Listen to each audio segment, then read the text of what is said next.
Fuego Pizza presents SDP, the Steve Dangle Podcast, with your hosts, Steve Dangle, Adam Wilde, and Jesse Blake. Let's go! All right, welcome to it. The very first and first of probably many remote Steve Dangle podcasts. Steve Dangle joining us from the Blue Room in Oshawa. Jesse joining us from a random room. Where are you, Jesse? He's somewhere, and I am in. The home studio we have set up here with Virgin Radio as well. So, obviously with everything going on, we knew we had to go the social distancing route, and I don't think that we've ever done a show this far apart, and we're doing it over FaceTime as well. So thank you so much for tuning in. Obviously, things are going to be different for a while, but the show goes on. And, I think, I don't even know where to start. I'm so grateful for the Wiggles because my daughter is completely transfixed. That's really the main priority in my life right now is how do we keep her entertained? And then after that, it's sort of like I just every single hour I'm shocked at what's going on right now. Every hour. Yeah. Last night we had that really fun stream. We were playing NHL online, and it was with the Team Dangle Navy, and it was really fun it was 3.5 hours because we spent about half an hour trying to get the damn thing going. Mm-hmm. When we finally figured it out and defeated all the porn bots and ended up having a lot of fun, I checked Twitter and the world was different than it was 3.5 hours ago. So what had changed in the time that you started to the time it ended? Well, so shortly before the stream started, we found out about the 4 Nets players, which struck me as odd. Mm-hmm. Like, it struck me as not a coincidence. My first thought right away was, well, it's not news that it's going to start to not be news that players on teams have it. Right. Yeah. Because it sounds like a lot of people are going to test positive for this. Yeah. And they're friggin' rich, and they get the priority testing and everything. So it doesn't surprise me. But then, I took a second to think about it, and I'm like, 4 on the same team. This might be linked, and then the Sens player comes out, and we don't know who that Sens player is. Frankly, it doesn't matter.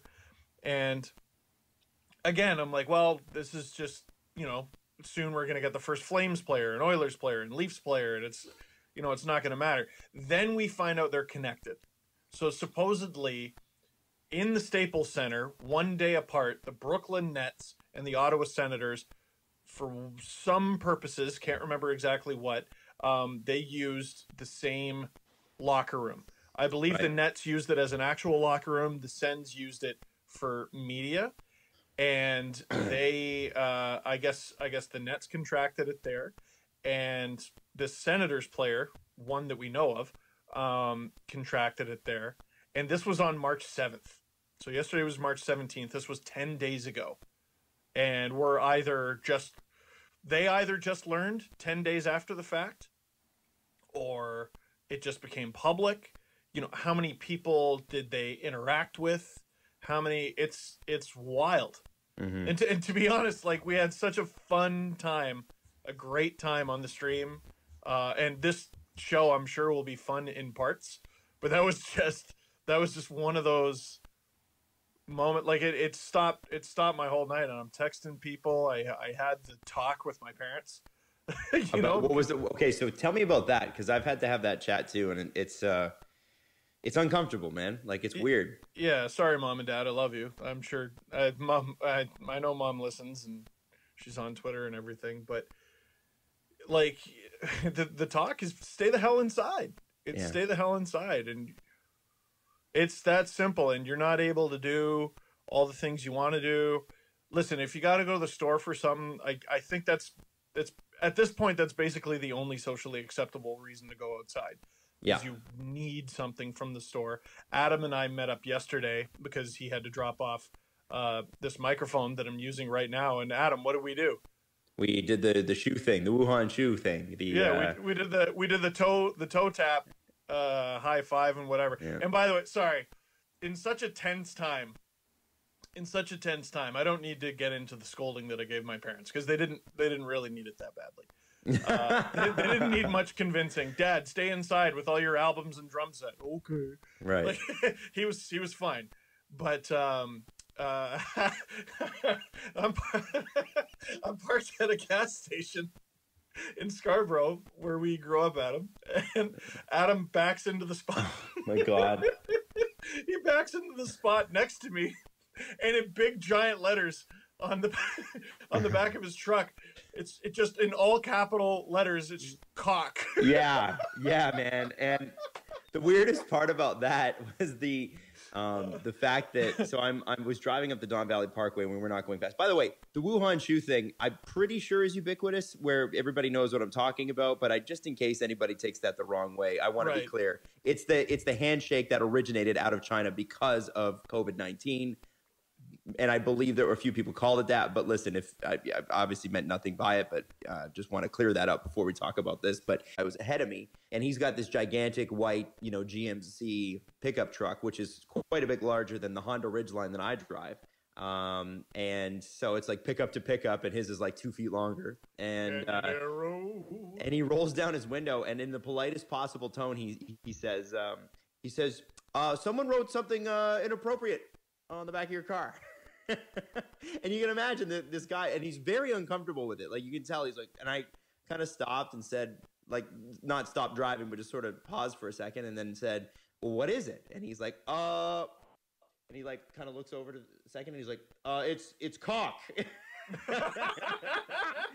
So apparently, anyway, so somebody, TJ and Jax have a theory because in the early mornings, I'm one of 2 Honda Ridgeline black ones that drive into our parking garage, and one of them belongs to a guy who's working on Richmond Street nearby. So people are wondering if people got their got the trucks mixed up, and if they did, it kind of sucks because I went through the car wash and it's still there because I didn't go through so because it doesn't hit the back tailgate properly. Now somebody in my DMs is giving me full on anxiety because he's like, man, I used to wash cars and that can scratch the paint and that might be there forever, which would be hilarious because then I have just the cock truck just driving around the neighborhood. But it's not my truck, therefore it's funny. I'm sure I could call my insurance company about that, but I think it would just be funnier to leave it, honestly. So yeah, it was honestly I kind of laughed and I thought, it was it's been a bit of a stressful week and for everybody. And I think, when we're talking about like, when you work from home, it's a little bit different when you're in audio and video, right? You can't, radio's job is to stay on the air no matter what. There could be bombs dropping and we're supposed to be on the air. And so, it's one of those things that like, when you talk about moving something and you talk about completely changing up your routine and changing up how things go, and everybody handles that differently. And, so our sort of setup here was sort of stressful, and I had to learn how to, connect to the station and everything else. So once all that was done and I'm driving up the DVP to see you and I'm, I've got this and this guy's telling me that there's a gigantic cock on the back of my truck. It just sort of cut the tension and made me laugh. And it was a nice moment. I don't know who he is, or I didn't get his name or whatever, but I hope he had a great day and told everybody he knew and laughed about it. Yeah. Thank you very much. Hats off to him. I want to know more. I want to know more from you guys. So for those of you who don't know, radio is deemed an essential service. Yes. So you guys got to be on the air, or someone has to be. Yeah. So what was that like today? You guys have been in radio for years, doing a full broadcast from your living room, Adam. There was lots. We launched this new feature called "Tell Me Something Good," and. That's a great feature. So we all each had a story, and Jesse leads yesterday with Kris Jenner got a COVID-19 test, and she did not test positive. So that was no. So he's on the air, and he's like, we're like applauding this. No, I would never want her to test positive for it, but you're like, this is the story. It's, what, like, I feel like, because we're focused on like celebrities who have it, and Idris Elba and Tom Hanks and all that. Man, celebrities meet a lot of people. Oh yeah. I don't want celebrities getting it. No. In the same way that I don't want anyone getting it, but also, like, it's like we said about the Sens and the Nets. I think I might have called them the New Jersey Nets, the Brooklyn Nets. Like, those guys, I mean, you grab a pen, you sign something, you get, who knows? And then between that and the diagnosis, you have no idea. That's crazy. No, it's unbelievable. No, and I don't mean to say that I would want anyone to get it. I think it's sort of like, it was just sort of like for Jesse, what a weird story to pick, right? Because I forget what Jackson TJ picked, but I know I was talking about, there's a Spanish guy who is an aerobics instructor, and he's super bored. I saw that. And so he goes to the pool in his building and gets up on the pool house, and the entire building is shaped like a C. And so essentially he gets up and starts blasting his music, and he's got a microphone, and he is like jazzercising, get people to move. And so people come out onto their balconies and they start doing it. And so anyway, he goes out every day and does this now. I have to leave the room for a second here to get my dogs to be quiet. But it's one of those where, I don't know if you can hear them or not. They're just barking away. Yeah, barely. Okay. But anyway, so that was great. And then I was talking about Louis Vuitton changing their factories over from perfume to hand sanitizer, and they're giving it away for free to the French government, who really needs it right now. And actually, there's a distillery. What was it, Jesse? The one in the distillery district in Toronto has started to do that too. Spirit of York. Spirit of York. Steve Russell or Mill Street? No, it was Spirit of York. Okay. It's not Mill Street yet, but because I think it has to do with, if you can handle chemicals and specifically alcohol, obviously, and you have to get, it's got to be over 60% for it to work. So that's why all these people making it with vodka at home, it doesn't work. No, it's got to be over 60%. So anyway, dude, it's like war times. Yeah, a little bit. Like, I mean, that's what they did in the war. They converted all the factories, right? So they made. I was watching a history show, of course, on the history of the big three American automobile makers, and Henry Ford, who was brilliant but also the world's biggest jackass to that point, refused to flat out refused to help the American government out and start producing tanks, and I believe they were doing like B-52s and stuff like that. And so it finally took his son Edsel. It took him to say, no, we're going to do this, and you can't stop me, for them to actually help the American government. Like, it's just unbelievable, because he was he was a vehement anti-Semite and also just an isolationist, didn't like war, or didn't want America involved in another European war. So he was, and he was a crotchety old shit anyway. So just like everything you read about Henry Ford, you're like, brilliant business, awful person. It's just there is no other way to look at it. But yeah, so it's weird to see that going down again, because I can't think. I was trying to think of this. When is the last time something like this would have happened to the entire world? Right? Like we all would have a shared experience, because like for us in North America, 9/11 was a big day. And I think it was for most of Western Europe. But when you get closer to Eastern Europe, you get into the Middle East, you get into, not that it wouldn't have been a big deal at the time, but these are, especially in areas that see war all the time, it's sort of one of those things where the shock isn't as much, right? For us, it was like, well, we just never seen anything like that before. And so I kind of was questioning when the last time the world had a shared experience, because this is unprecedented. You'll be able to, for the rest of your life, go anywhere in the world and say to somebody, hey, so what did you guys do during COVID? And they'll have an answer. Yeah. You just reminded me of like the blackout in 2003.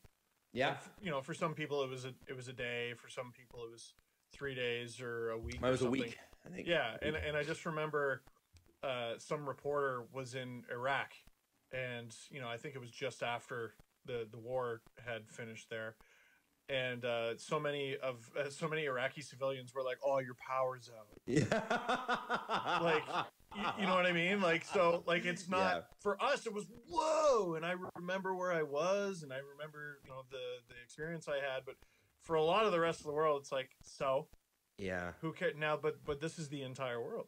Yeah. So to answer your question in a long sort of way, we're trying to look on the brighter side of life, because I think anytime in situations like this where there's a ton of stress and a ton of crazy stuff happening in the world. And, you're probably, everybody's stuck at home, so you're probably well attuned to what's going on. I don't really need to get into it, but, with politics being what it is, health being what it is, all of us stuck in the house, there are things that happen in the world that are really, really good. And you see real humanity come out. And I think it's not the news's job to focus on that. It's their job to give you the cold, hard facts that you need right away. And right now, the cold, hard facts aren't good. And I think it's our job as the lighter side of life anyway on that radio station to give you something that at least you can take home and sort of feel good about, because there is good things happening. And then that's how I look at this show as well. This podcast has never been, we break the things down all the time, but I don't think, we're not breaking trades. We're not, and also sports is the candy store, like Chris Johnston always says, right? It's sort of you got to remember it's something you take tremendously personally, but at the same time, it's like, well, it's just like, it is just sports, right? It is just people strapping on some gear and firing a puck at each other. It was sort of weird, like seeing people tweet about, trades, and there was that video. Did you see the video of the kid who he had a favorite player? I can't remember who the player was, but he wasn't on the Bills, and this kid was a Bills fan. And then that player got traded to the Bills, and he freaked out. It would have been like if Jerome McGinley got traded to the Leafs. Right. Like I would have lost my mind. So it was something like that, and seeing people talk about that. We just experienced a day yesterday where Tom Brady signed with a team that was not the New England Patriots, and the vast majority of the world was like, who cares? Right. I know. Tom Brady going to the Bucs was not a top 10 story in North America yesterday. And not only that, Steve, but he did it on St. Patrick's Day. Right. Like Boston, St. Patrick's Day. Ubiquitous. Hang in there, Boston. Hang in. Yeah, by the way. Oh, there you go. When is something going to go right for Boston sports? It's actually all going wrong, finally. For Tom Brady, I feel like, hasn't it been... It's been, I feel like, at least 3 years where we've been talking about him being washed. And he's been to Super Bowls in that time. He's won Super Bowls. In that time, yeah. In that time. Out of the last 3 years, wasn't this year the only time the Pats hadn't made the Super Bowl? They had been to the previous two. They lost the one to Philly, and they won one against, I can't remember. That was right. When was the Atlanta one where they had the huge comeback? That would have been in 2015? Like 16. The year before. But Yeah. It's like I said, I watch one Pats game a year, the Super Bowl. This year I watched 0 Pats games. We've been talking about him being washed for so long. We've watched Tom Brady sort of get involved in social media, posting the Bad Boys for Life video, I remember, and just not saying anything. And he's sort of gotten off and being like, oh yeah, you think I'm washed? You think I'm washed? And it's been everyone saying that Tom Brady and the Pats are washed. Now it's Tom Brady's washed.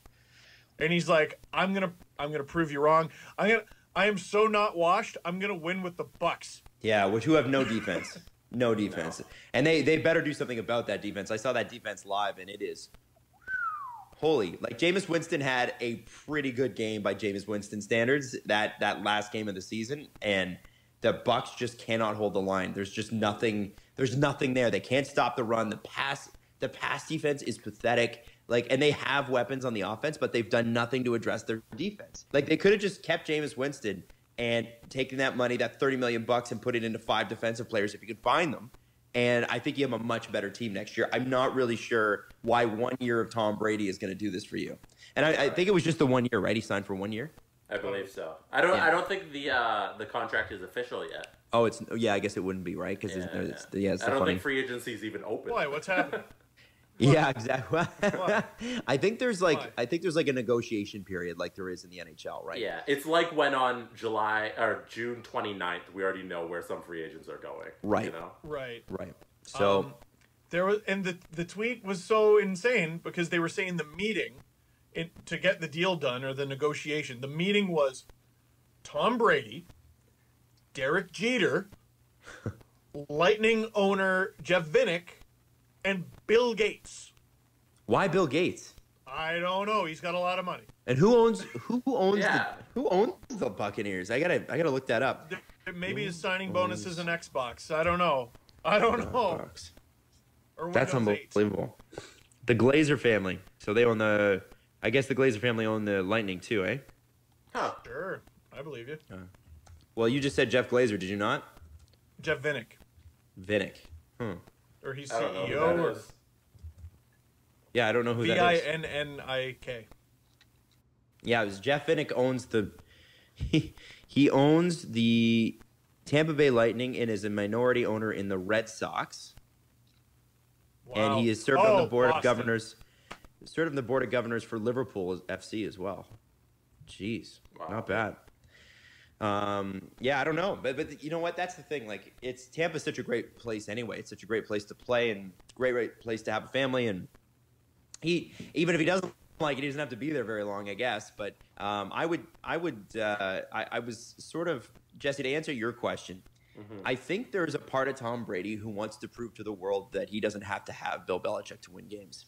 Right. And when you had like, I was watching First Take yesterday, and Max Kellerman jumping on right away, and he's like, Bill Belichick will win more games with not Tom Brady than Tom Brady will win without not Bill Belichick.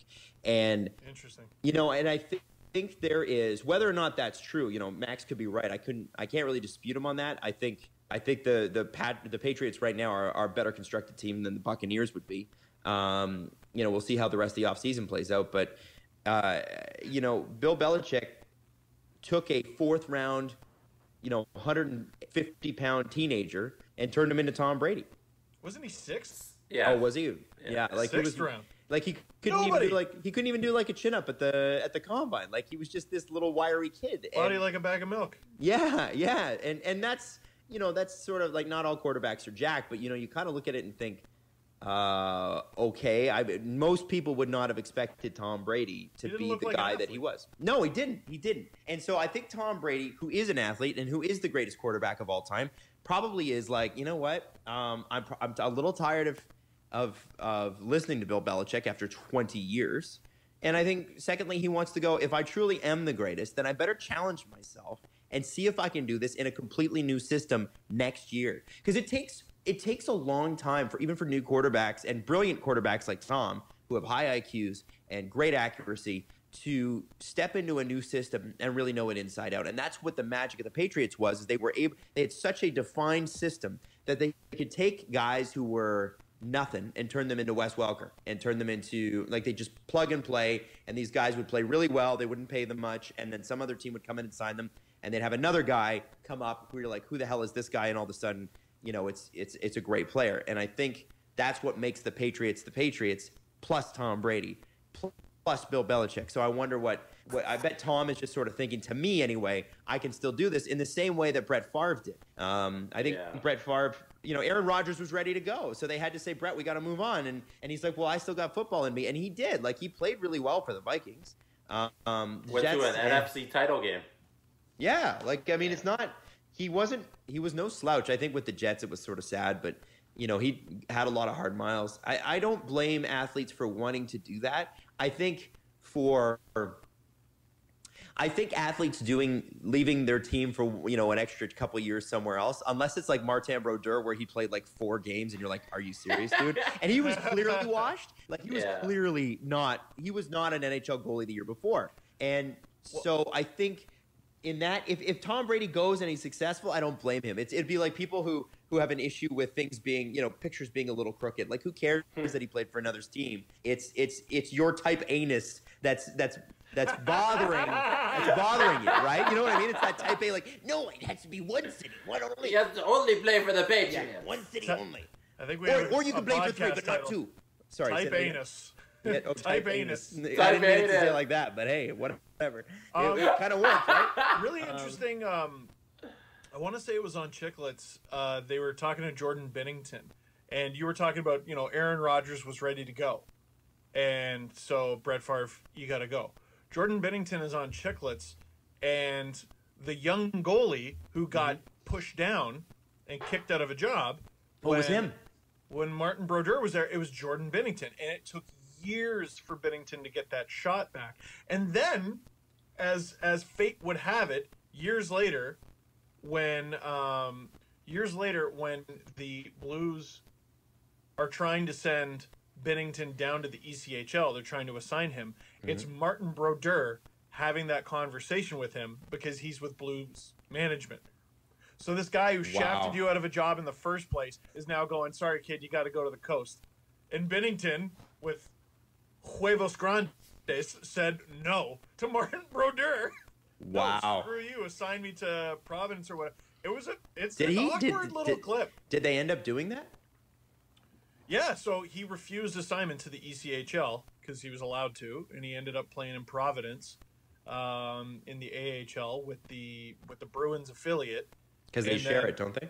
Yeah, and then the following, or they used to anyway, and then the following year, or no, I think, no, it's like how Kaskisuo played with Vegas's affiliate for the a Wolves? year. Or was it the Wolves Yeah, or the the Gulls Chicago or whatever? Wolves. Yeah. Because that's where he went. And also, like, he got to play in the AHL instead of the ECHL, and if you can accommodate him, whatever. But, yeah, so he plays in Providence, and then he ends up playing in the Stanley Cup Final for the Blues against the Bruins with Providence Bruins gear underneath his Blues stuff. Wow. That's crazy. That's crazy. So, Jordan Bennington, maybe not the biggest fan of Brodeur. Well, I mean... Is Brodeur still with St. Louis, by the way? Yeah. No. Is he? I want to say management. yes. Yeah, management. So they both get shiny rings out of it. I'm sure bygones are bygones now. Man. Until there's a little bit of hardship and then they get angry again. There was a little bit of breaking news, guys. What's that? On Twitter? Yeah, from John Shannon. Like the WHL, the Ontario Hockey League it was determined that the remaining 56 games of the 2019-2020 OHL regular season schedule will be canceled and not played.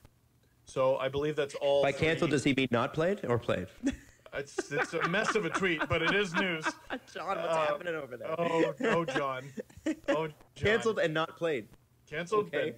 Also not played. So I believe that's the Q, the dub, and the O. All three Canadian Hockey League. That makes sense. Yeah.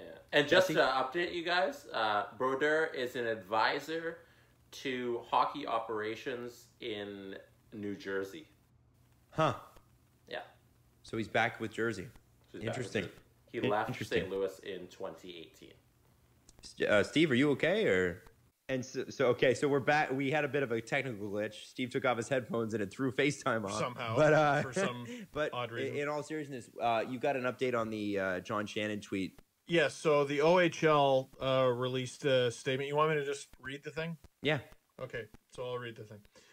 In the interest of the safety of our players, officials, staff, fans, and the general public, it's been agreed that the cancellation of the remainder of the 2019-20 regular season is the proper course of action to take at this time. We are continuing to monitor ongoing public health developments regarding COVID-19. When it is safe and we may resume play, we will advise on the status of the 2020 OHL playoffs. We thank OHL players and their families, fans, and partners for their continued patience and understanding throughout this challenging situation. That's from OHL Commissioner David Branch. And Haley Salvian rightly pointing out, important distinction for everyone's reporting, playoffs are not canceled at this time. Right. Not yet. Well, nobody wants to come out and say it yet, but, I mean, it's not looking good. Let's just be honest. And it's not looking good for anything. It's not even looking good for kids to go back to school, which is more of a priority, honestly. And I don't... tell me about it. It's a hot topic in this house. Yeah, I can imagine. Well, that's the thing, is that it's crazy. And I know today, and this is, I don't want to be all doom and gloom, but unfortunately there is some bad news. Half the staff of the Hockey News was laid off. So half the staff. Really? They said half the staff. From what it was more. According to Bob McKenzie, anyway. Steve, is your mic on? Yeah. Okay, there it is. So just be a little closer. Sorry, I was. That's okay. Let me get off this. Yeah. So that's. I don't know what to say other than this is a holy shit moment for the world, and never accept an assignment to the ECHL. Yeah. Don't do it. Don't do it. Well, right now the mandate is no groups over 50 for 8 weeks. So that puts us to like late June, a starting date for a pie in the sky for sports. Right. And at that point, I don't see it happening. Right. I'm on the side right now of let's just accept that sports is written off until the fall. Yeah, I agree. I 100% agree.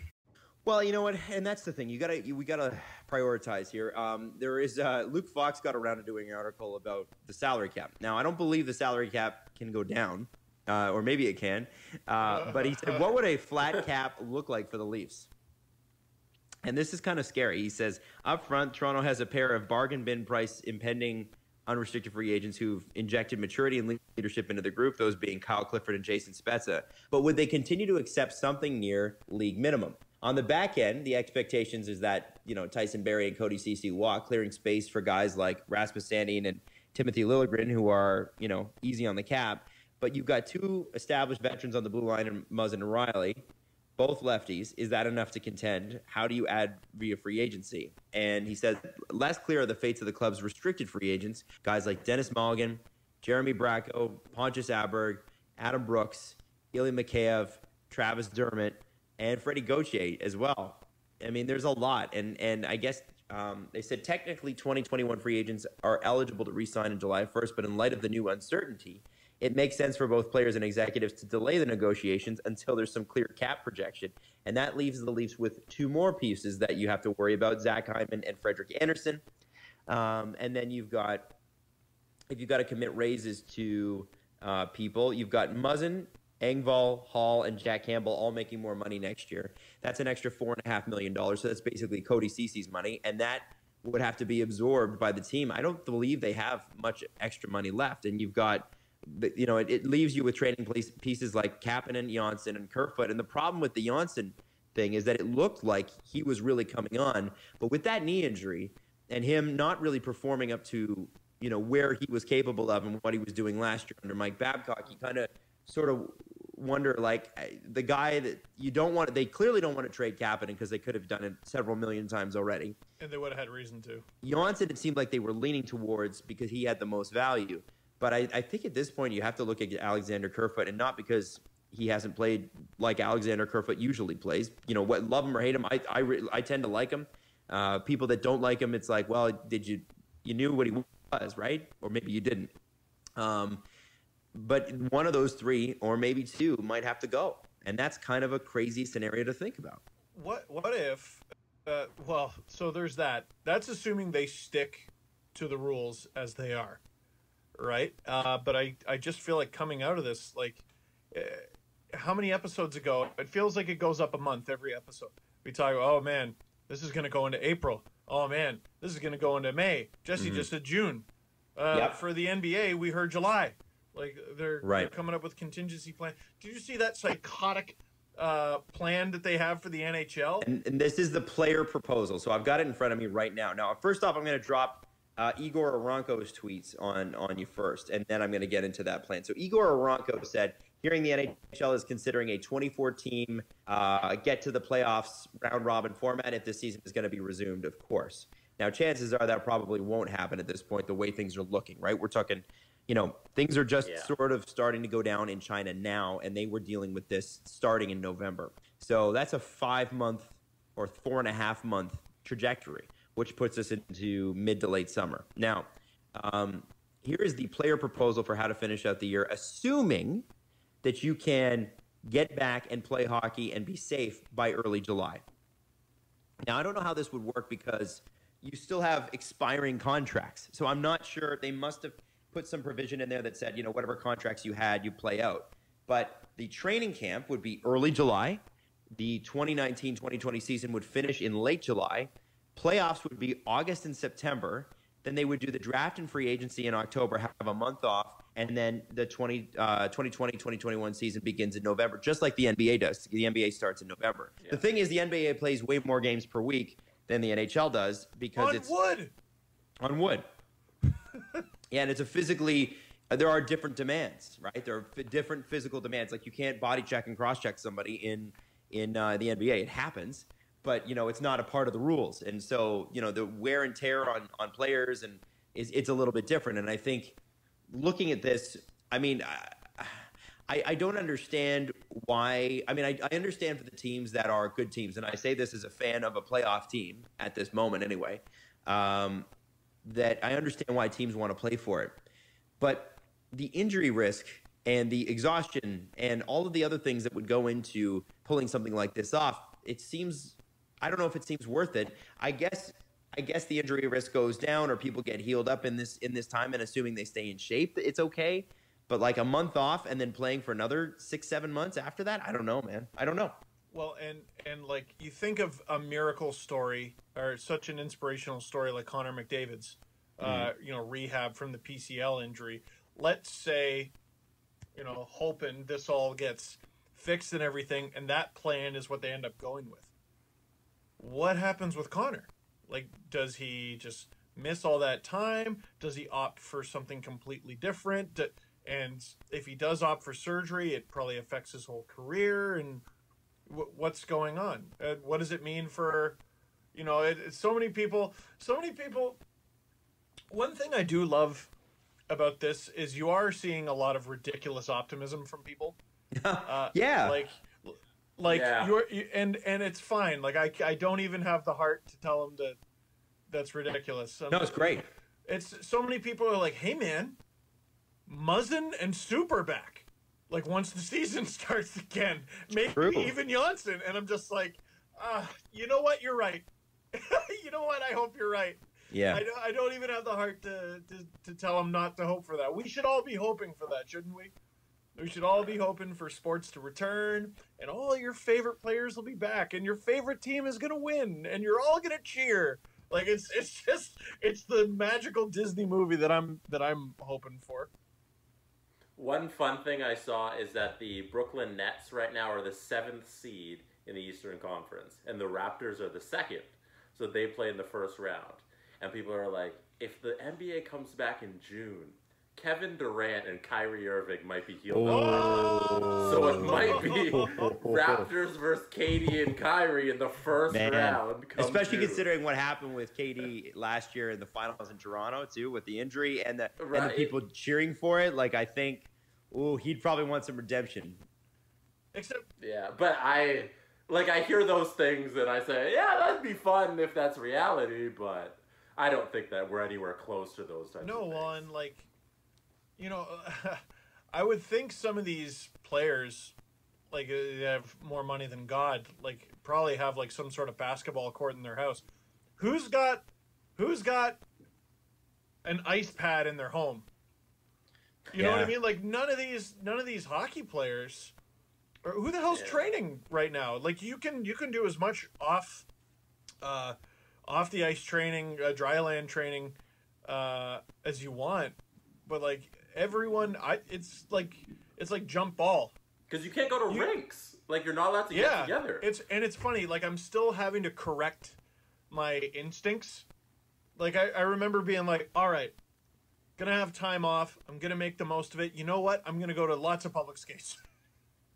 and I had to tell myself, no, that's not. A, they're not an option, and B, if they were an option, don't go. Yeah. Yeah. Yeah. So, like, but this is a big difference from a couple years ago. You can't keep me off the ice. I'm an animal. I'm a star in the making, boys. Going to the trainer, I feel fit. I got a big ass. Big thighs. Dude, it's sort of weird to think that crushing watermelons out here, Adam Wild. There are people still going to the gym as of like 4 days ago up here. And I don't know. I do want to mention this. I think there's a gigantic difference between the way parts of the United States are looking at it versus other parts. Like, if you're right now, you're at home. But if you're like in San Francisco, they showed a live shot on CNN last night of San Francisco. People are out walking and they got food and their dogs and they're roller skating and whatever. One of the worst. Yeah. It's one of the worst hits. And you could see Jake Tapper get mad. Like, he's a journalist and he's supposed to be, this is what the stats are and this is what. And he's like, I just don't understand what they don't get. Like, they know. We've been telling them. The mayor told them. Like, I don't. And so it's a very, very interesting thing. So you could be watching this from the States right now thinking we're nuts. And I would highly suggest you don't. Take us at our word on this one. There's a reason we're all concerned. Or you can go to friggin' Queens. Oh man, crazy. Or New Rochelle. That video is gonna age really poorly. The smallest sliver of me feels bad for those young people in that video because they're gonna look back at that. Steve. You can't just jump in. Sorry, you gotta right. context it. Sorry, all right. I get excited. So there's a video going around of all these. Was it Queens? I think it was Queens University. Yeah, Queens University, not Queens, New York, by the way. Queens University in Kingston, Ontario, and known as a pretty big party school, right? They were the one who wasn't homecoming banned for a few years because it was just so debaucherous. Yeah, there's people that fly in internationally just to party for Queen's homecoming. They flip cars, they pack the streets.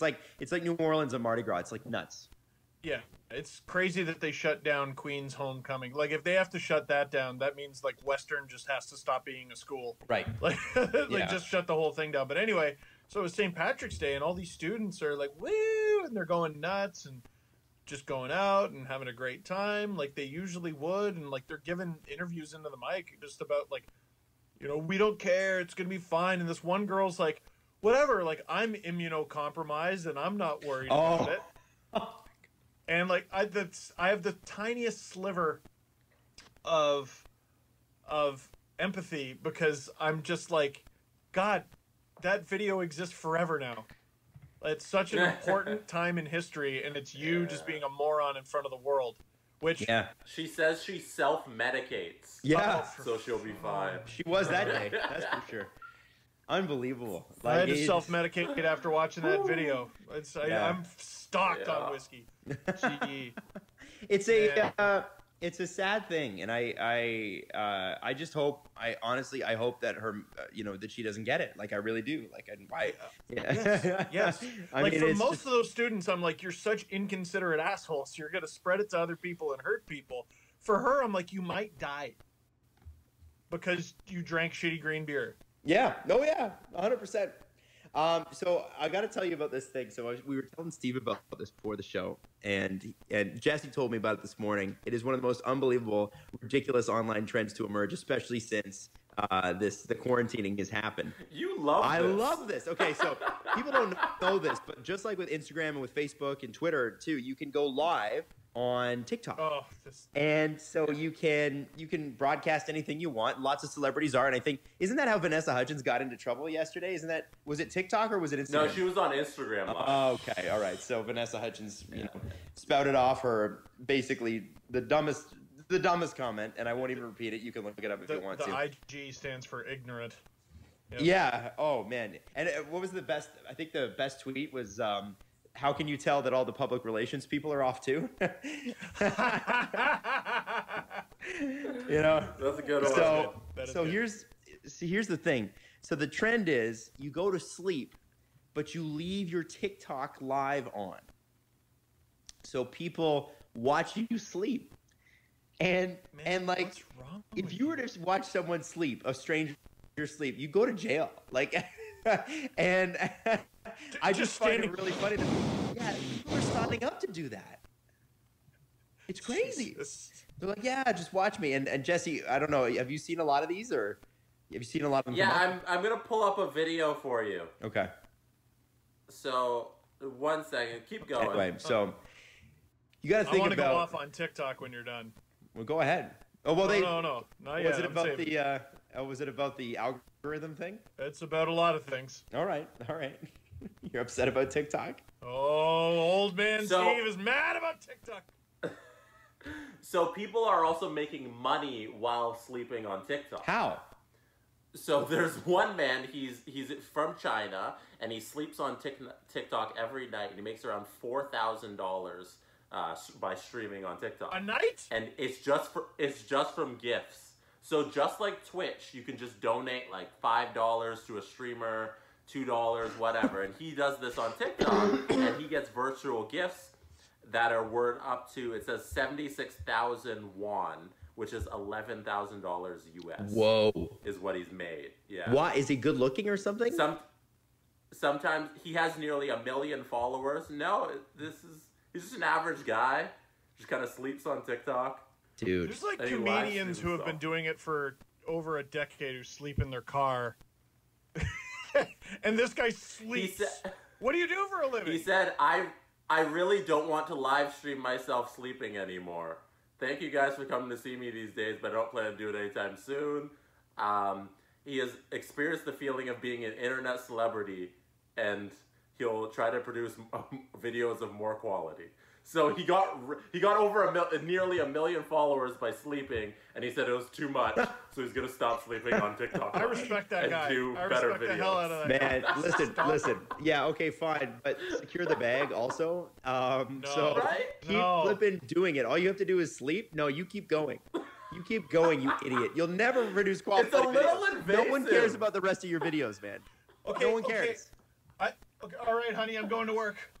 Yeah, I mean, come on. It's so creepy. Yeah, it's He creepy, must be a but peaceful you gotta make sleeper. money. Like, how do you, like, okay, if you're one of the viewers, and there's obviously 1 million of you at least, what do you get out of that? Like, do you like snoring? Do you like peaceful breathing? Do you like farts? Are your farts now available to 1 million people in your sleep? Could it be that it's a sense of companionship? Like if you're single and you're out of a relationship and you're and you see someone else sleeping on a screen, so it feels like you're sleeping next to you. I don't know, man. I'm just Man, listen. have a tea. Have a restful sleep tea. You never have that shit? Like, come on. That is unbelievable. It's companionship. Oh, I need us to fall asleep. Get the Calm app. You have the technology. Get a dog. Get a dog. Get a wife, man. Get anything. What is this? God, you know what? Okay, and maybe this is a great transition to the myth of a better future. Because I gotta tell you, what generation are we? We're millennials, right? Yes, yeah. Yeah. Millennials. And I, as a millennial, put so much faith in Gen Z because, I was lurking on TikTok for a bit. I'm mostly a lurker, but I post some videos, right? And I love going on it just to see, like, what is there in the world. TikTok is a trip if you've never been on it and never just seen what the algorithm gives you as someone in southwestern Ontario, right? And Gen Z, at least from what I saw on Twitter, everyone talks about their snowflakes. They're a little bit more sensitive. I feel like they care more. They're smarter than us. They're better than us in so many ways. And I gotta say, after about a month of lurking on Twitter, you guys are the biggest scumbags in the world, just like the rest of us. It is full of the biggest creeps in the world. It is full of kids who their parents should just take an axe to their phone. It's unbelievable the stuff. It's overrun with Trump supporters who are co-opting all of Lizzo's music. It's just the strangest damn thing. It's full of 45-year-old women thirst-trapping, bringing 15-year-old boys, and vice versa. Oh my and God. yes, it is wild. Remember that scene? Have you guys both seen 22 Jump Street? Yes. When, hey man, like they said like a homophobic slur, and all the students are like, "Whoa, hey man, you can't say that. You can't." Nuh-uh. I was like, oh yeah, that's extinct in schools now. No, it's not. No. Yeah, you see someone like Greta Thunberg, and you're like, oh, that's teenagers these days. Yeah, no. Yeah. No. All of them are Greta. No. Yeah. Nope. No, it's not. Nope. It's a little. Well, I mean, listen. See you, Gen Z. I see you. I know you feel But exposed right now. Let's not try and sound like the old man being like, teens these days. We were pieces of shit too. No. Oh, we are pieces of shit. This is the thing, though. I thought they were better. But they're like 15, man. Give them some years. We weren't good people at 15. Come on. I know, but this is what I'm saying. I thought they got better earlier than we did. I thought not all of them do. Some do. Dude, I thought 18-year-olds were as mature as I am now. You know, which is still not very mature, but getting there.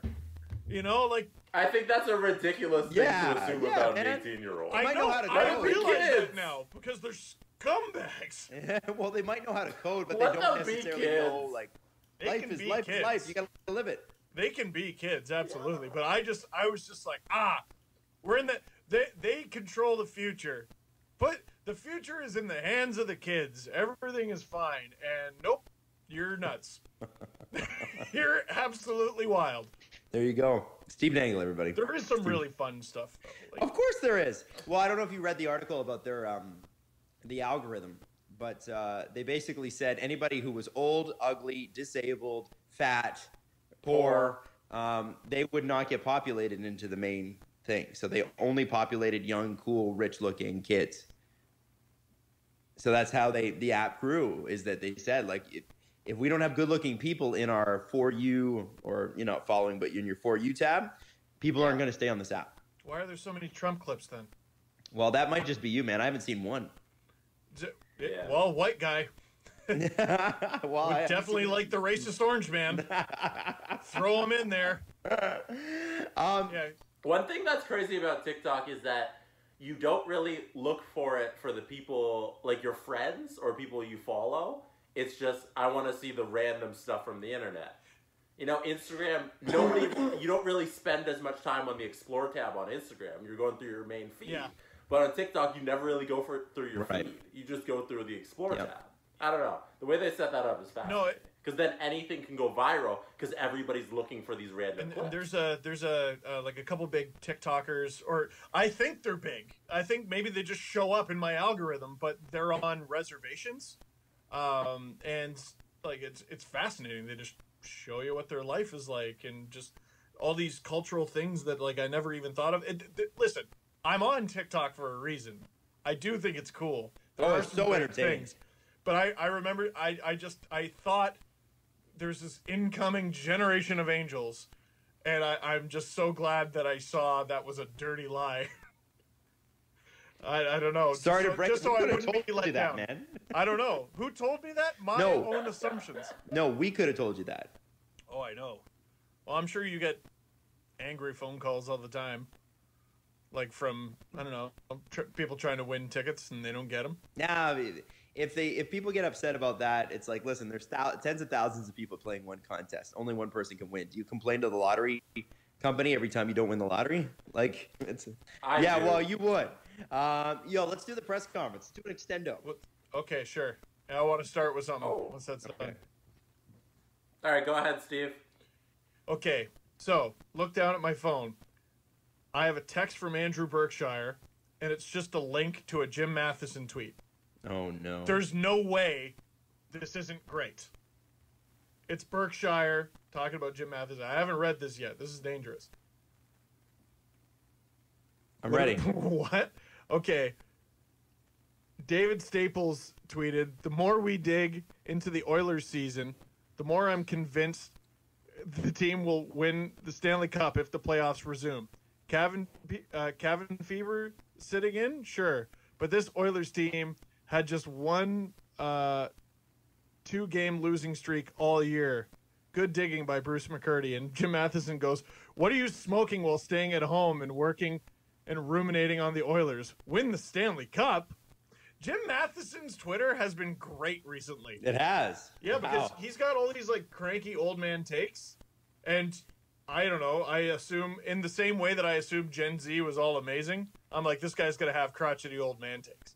This guy's going to be like, go to the bar, it's fine, I've had a good run. No, he's like, stay inside, wash your hands, what's the matter with all of you?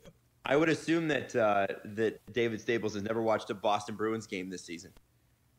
Yeah, seriously. Well, like, really? Come on. Staples. I mean, I don't know if he was ever good, but holy shit. Has he taken a turn for the worse this season? You got to remember, too, there's some benefit to that because there'd be a lot of people that would read him that maybe believe that. And sometimes it just, you gotta shore up your base, right? You got to play to your crowd.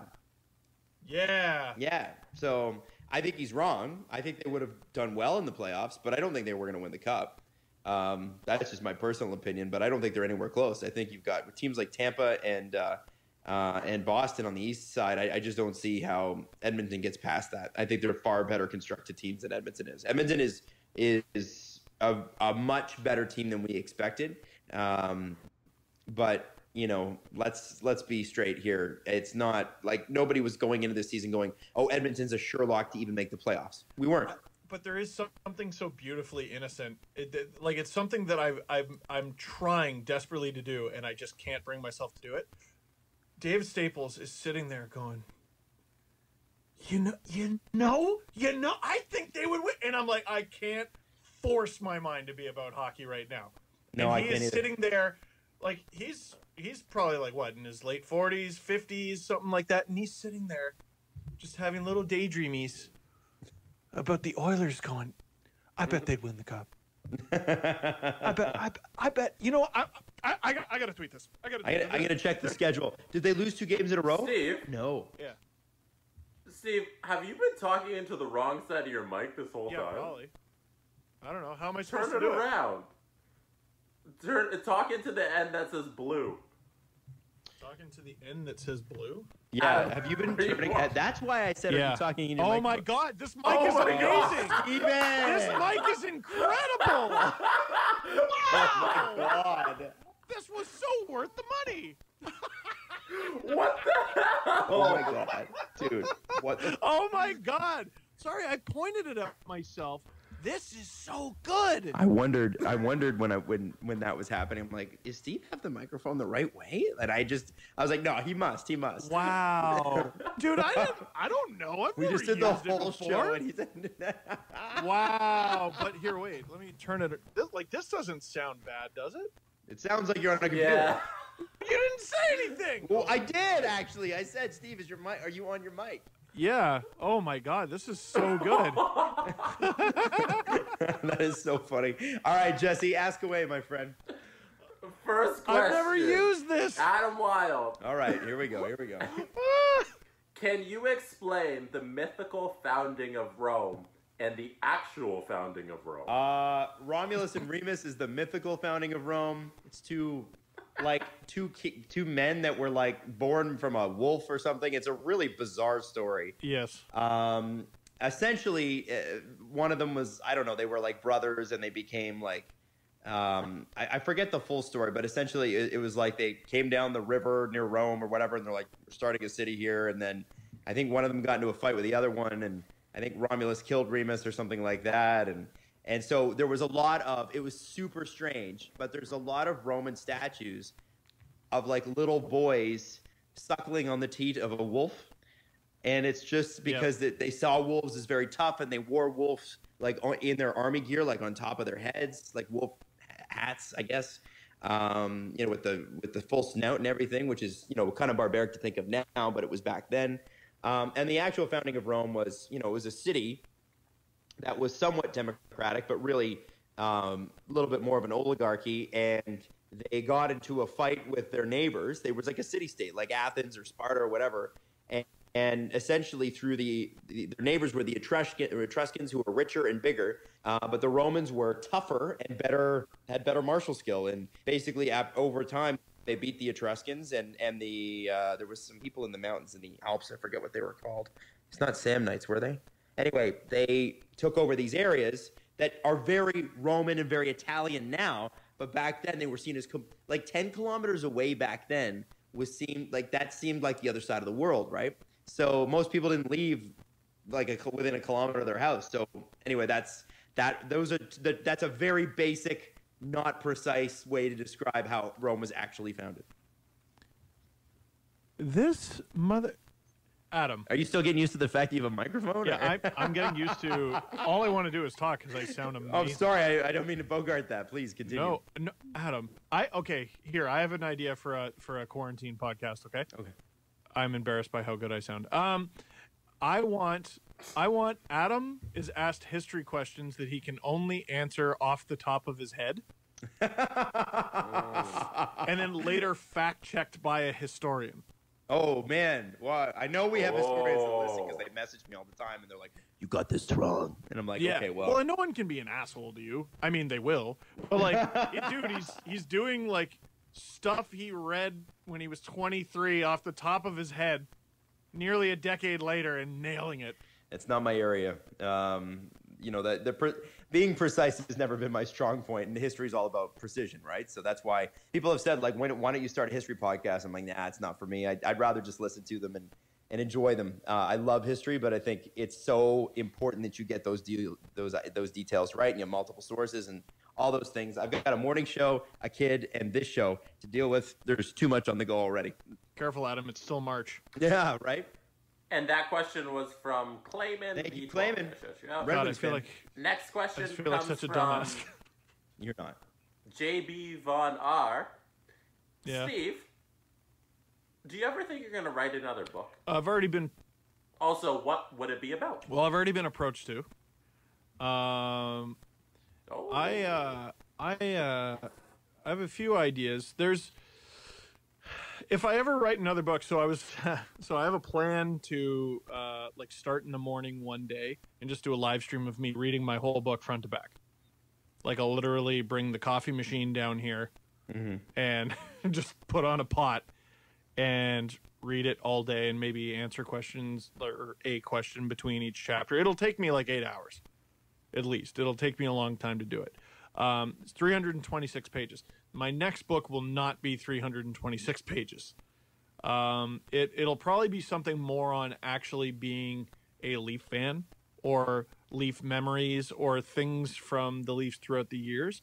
And something that's really important to me is, you know, I've said that I've wanted to be, you know, I have interest in, well, obviously cartoon voiceovers is something I'd really like to do, but being involved in some sort of kids show.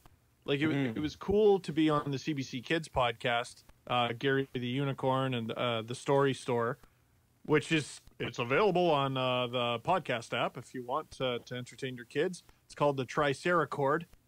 It's about a triceratops that learns how to play the guitar, and I'm on that episode. But I'd like to do kids books. So, and I actually have ideas for a series of kids books, and I've reached out to an animator. Hello, Evan.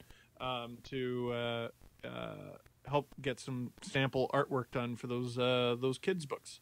That's pretty cool. That's probably what I would do next, I think. I love that. That's awesome. All right. Final question. Well, first a comment from Lisa Ann. Volleyball is just an evolved version of hot potato. It's true. Yeah. Can you imagine getting decked with like a nice potato serve? Yeah. Again, broken wrist, broken nose. Yeah. And final question. Say all the teams have to fly out to a remote location to play the playoffs without spectators. Where should that be? Saskatoon. One place? Yeah. Why not? Why not? Why not? I see. I'll have to play, like, so it's any rink anywhere, right? In the whole world. While you think of that there, where do you put them? I say Saskatoon just because they're such an underserved market on account of it's just not big enough. But I was so impressed with the way they did the World Juniors and everything. You know, they keep putting it like in Canada or somewhere on the Canadian border. Like they did the World Juniors in Buffalo. But one thing everyone from out of town was blown away by is there was like a round robin, or not even round robin. It was like a relegation game between the Czech Republic and Slovakia. And it was packed. Like the building was at least 3/4 capacity for two teams that no one cares about. Yeah. But everyone went to watch. They want to see Team Slovakia versus Team Czech Republic or Latvia or whatever it was. And this isn't the Olympics where those teams like have a fighting chance. This is the World Juniors. We're talking about teams losing like 10-12 to nothing to like Sweden and the USA and Canada, and people were going there. So Saskatoon would be pretty cool. And it would also be cool to do it in the middle of winter because I think when places are known for being cold, you should go there when it's cold. Right. I was just gonna say Nova Scotia because they lost the women's tournament, and I feel like it's like, oh man, can we throw them a bone? But I think the women's tournament is scheduled to go back in 2021.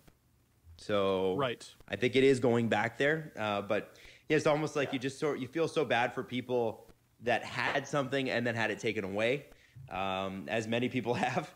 And so it's kind of like that's sort of what I would have thought. But again, nobody can be there, so I would play where the Mooseheads play. Actually, downtown. Sorry, update on. Sorry, I'm afraid to even cough now. Update on a story that I started telling last show. So I got a few more details. There was there was supposed to be a preseason game. I believe it was between the Toronto Raptors and the Cleveland Cavaliers. It would have been in like 2003 or something like that, and it was supposed to be in St. John's, Newfoundland. And there was so much condensation on the court that everyone's walking around. They put like 2 towels under their feet and just like shimmying around and trying to get the court dry enough for the players to play on so that it's safe. Well, they couldn't get it that way. So someone, I don't remember who it was, walks down into the middle of the court and they go, sorry, this game is postponed but the NBA will be back in St. John's, Newfoundland in about 5 years or something like that. And the whole crowd, boo! And they never went back. And if I'm not mistaken, that game was supposed to be LeBron James' debut. Oh, wow! If I'm not mistaken, I might be. Yeah. If I'm not mistaken, I'd have to look that up. Again, that's just Adam Wilde off the top of my head. Romulus, Remus. Yeah, man, listen, whenever someone's given an answer off the top of their head that they're clearly not prepared for, give them a breather. Like, give them a little bit of a break, all right? Like, that's the thing. Like, there's so much stuff that's thrown around on this podcast, and you know, I understand the need to correct and want, you know, people want to get right, but it's like, you know, at a certain point, you got to give humans an ability to just be human and not get everything right. I don't know anybody that's right all the time about everything. I just faced my mic the right way. Yeah, exactly. Well, listen, we're working out the kinks, but we are going to continue this show. So that's it for today. We will be back on Sunday afternoon. We'll get a show up and running then. Steve will have his mic turned around the right way. We should be back tomorrow. What? At 11 when we're all playing NHL 23s. On a live, not a live stream. I don't have a camera, but I can do that. Well, you'll just be able to hear. Oh, once your face. Shut up. Sorry. All right. Well, we can do that. I don't mind. Are you guys free? I think so. Face. Yeah. I may have to get up from time to time and just stop playing because of Everly. But if she's cool, then I'll do it. Yeah. 11 tomorrow morning. Yeah, man. 11. Yeah, we'll see. I mean, probably. I don't plan on being anywhere else. So. Yeah. Where are you going? You sprung this on me. Well, listen, guys.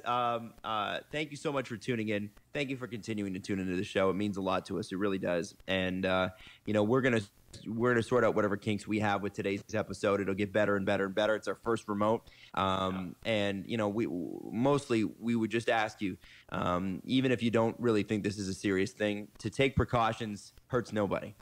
And if you have the opportunity today to just stay in wherever you are, take it, do it. It's not about you in this situation. It's about other people who may be affected by that. And great one from my mom. She said, if you can't remember the last time you washed your hands, it's been too long. That is an excellent one, Miss Marilyn. So, wow. A-ness to you, sir. My bad. But I forget off the top of my head. I did hear from several people who are in isolation right now. So, you know, our best to you. Good health to everyone. Stay safe, everyone, and we'll see you Sunday. And tomorrow too. The Steve Dangle Podcast. Follow the guys on Twitter at Steve_Dangle, at Adam WYLDE, and at Jesse Blake. Brought to you by Panago Pizza. Order at panago.com and stuff your face with deliciousness. Connection complete.